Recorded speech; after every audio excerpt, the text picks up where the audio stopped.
ಇವತ್ತು ಈ ನಾರಾಯಣವರ ಪೇಂಟಿಂಗ್ ನೋಡಿ ಬಹಳ ಸಂತೋಷ ಆಯಿತು. ಇವರು ನನಗೆ ಪರಿಚಯ, ನಮ್ಮ ಸ್ನೇಹಿತರು ಪರ್ಚೇಸ್ ಮಾಡೋದಕ್ಕೆ ಒಂದು ಅವಕಾಶ ಎಲ್ಲ ಸ್ನೇಹಿತರು ಮಾಡಿಕೊಟ್ರೆ ಅವ್ರಿಗೂ ಪ್ರೋತ್ಸಾಹ ಸಿಗುತ್ತಾ ಅಂತೇಳಿ ಈ ಸಂದರ್ಭದಲ್ಲಿ ನನಗೆ ಈ ಅವಕಾಶ ಮಾಡಿಕೊಟ್ಟಂಥ ನಾರಾಯಣವರಿಗೆ ನಾನು ವಂದಿಸಿ ನನ್ನ ಮಾತನ್ನು ಮುಗಿಸ್ತೇನೆ.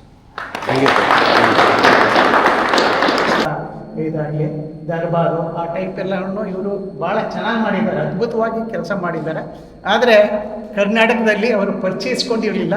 ಇತ್ತೀಚೆಗೆ ಇವರು ಈ ಒಂದು ಪ್ರದರ್ಶನದಿಂದ ಈಗ ಅವರು ಒಳ್ಳೆಯ ಶ್ರೇಯಸ್ಸು ಸಿಗಲಿ ಮತ್ತು ಇದೇ ರೀತಿ ಅವರು ಕಲಾ ಚಟುವಟಿಕೆ ಮುಂದುವರಿಲಿ ಅಂತ ನಾನು 4 ಮಾತನಾಡಿ ಮುಗಿಸ್ತಾ ಇದ್ದೀನಿ. ಈಗ ನಾನು ಪೇಂಟಿಂಗ್ ಇದು ನೋಡಿದ್ದು, ನಾರಾಯಣ ಅವ್ರ ಪೇಂಟಿಂಗ್ ನೋಡಿದ್ದು ನಮ್ಮ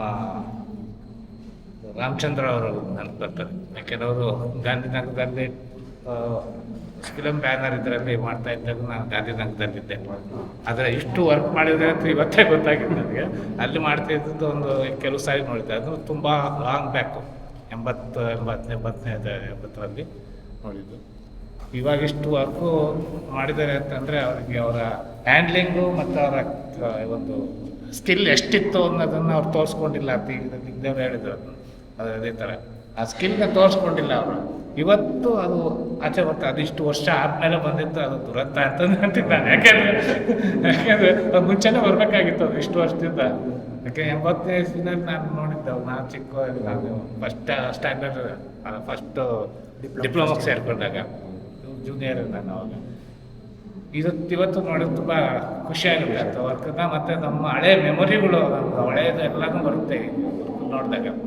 ಅಂಥ ಒಂದು ಮೆಮೊರಿ ತರೋವಂಥ ಒಂದು ವರ್ಕುಗಳು ಇಷ್ಟು ದಿವಸ ಎಲ್ಲಿಟ್ಟಿದ್ರು ಅಂತ ಗೊತ್ತಿಲ್ಲ, ಬಚ್ಚಿಟ್ಟಿದ್ರು ಅಂತ ನನಗೆ ಅನಿಸುತ್ತೆ. ಇವತ್ತು ಹೊರಗಡೆ ಬಂದು ತುಂಬ ಖುಷಿಯಾಗುತ್ತೆ ವರ್ಕ್ ನೋಡೋದಕ್ಕೆ.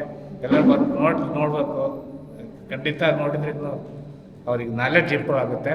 ಆದ್ದರಿಂದ ಬಂದು ಎಲ್ಲರೂ ನೋಡಲಿ ಅಂತ ನಾನು ಕೇಳ್ಕೊತೀನಿ.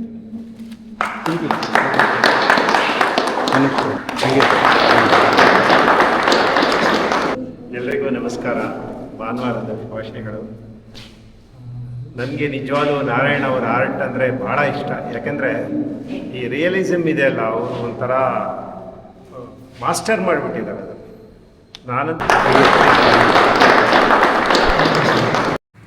ಸ್ನೇಹಿತರೆ ನಮಸ್ಕಾರ.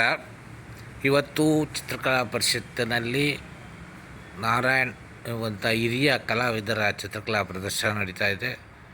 ಹಳೆಯ ಕಾಲದ ಕ್ಯಾಲೆಂಡರ್ ಸಂಸ್ಕೃತಿಯ ಕಾಲದ ಕಲಾವಿದರು. ಆವಾಗಿನ ಕ್ಯಾಲೆಂಡರ್ ಆರ್ಟಿಸ್ಟ್ ಅಥವಾ ಸೈನ್ ಬೋರ್ಡ್ ಆರ್ಟಿಸ್ಟ್ ಅಂತ ಕರೆಯುವಂಥ ಪರಿಸ್ಥಿತಿ ಇತ್ತು. ಆದರೆ ಕ್ಯಾಲೆಂಡರನ್ನು ಒಂದು ಸಂಸ್ಕೃತಿಯ, ಭಾರತೀಯ ಸಂಸ್ಕೃತಿಯಲ್ಲಿ ತಂದಂಥ ಶ್ರೇಷ್ಠ ಕಲಾವಿದ ಭಾರತ ಕಂಡಂಥ ರಾಜ ರವಿವರ್ಮ ಅವರ ಮೇಲ್ಪಂಕ್ತಿಯಲ್ಲಿ ನಿಲ್ಲುವುದು ಕಾಣಿಸುತ್ತೆ.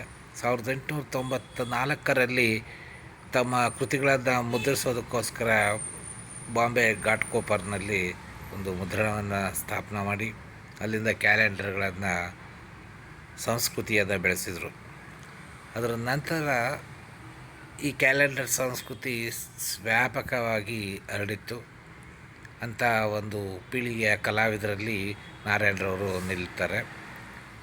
ಕಲಾಕೃತಿಯನ್ನು ರಚನೆ ಮಾಡುವುದ ಅವಕಾಶ ಅಂದಿನ ಕಾಲದಲ್ಲಿ ಹೆಚ್ಚಾಗಿ ಇತ್ತು. ಆದರೆ ಈಗ ಮೊಬೈಲ್ಗಳಲ್ಲೇ ಸಿಗುವಂಥ ಕಾಲದಲ್ಲಿ ಎಲ್ಲ ಗೋಡೆ ಮೇಲೆ ಆಗ್ತಾಯಿದ್ದಂಥ ಅಂದಿನ ಕ್ಯಾಲೆಂಡರ್ ಸಂಸ್ಕೃತಿ ಇವತ್ತು ಇಲ್ಲವಾಗಿದೆ. ಆದರೆ ಕಲಾವಿದರ ಕಲಾಕೃತಿಗಳನ್ನು ಏನ್ಷಿಯಂಟ್ ಕರ್ನಾಟಕ ಎಂಬಂಥ ಶೀರ್ಷಿಕೆಯಡಿ ಕಲಾ ಪ್ರದರ್ಶನ ಜೂನ್ 29ರವರೆಗೆ ನಡೆಯಲಿದೆ. ಬಿಡುವು ಮಾಡಿಕೊಂಡು ಹೋಗಿ ನೋಡಿ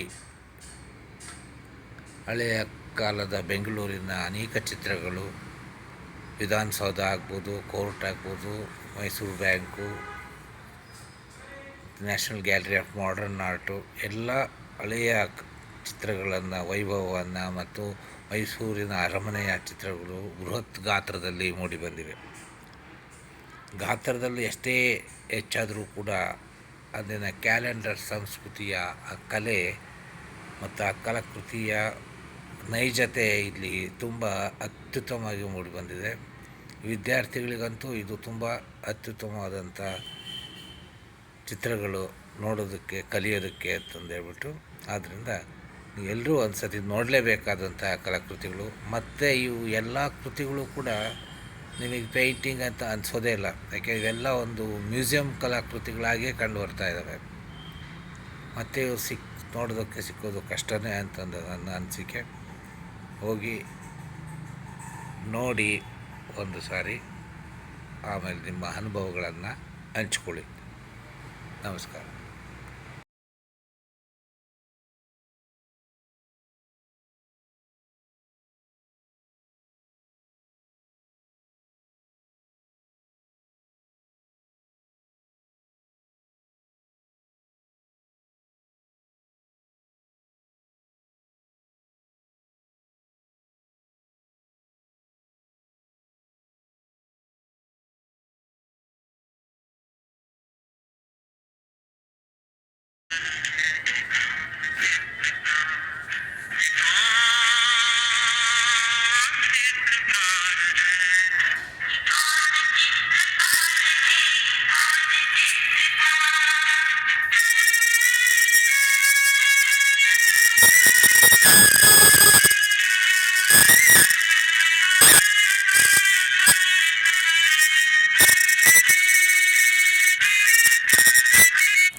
ನಾವು ಚಿಕ್ಕ ವಯಸ್ಸಿಂದಾನೇ ಜೈಲಿನಲ್ಲಿದ್ದೀನಿ. ಚಿಕ್ಕ ವಯಸ್ಸಿಂದಾನೇ ಇದೇ ಪೇಂಟಿಂಗ್ ರಿಯಲಿಸ್ಟಿಕ್ ಬರೆದು ಆಮೇಲೆ ಕಲಾಮಂದಿರದಲ್ಲಿ ಇದ್ದೇನೆ ಸ್ವಲ್ಪ ದಿವಸ. ಕಲಾಮಂದಿರ ಇದೆಯೋ ಹಂಗೆ ಅಲ್ಲಿಂದ ಬ್ಯಾನರ್ ಲೈನ್ ಬಂದು ಹಂಗೆ ಮುಂದೆ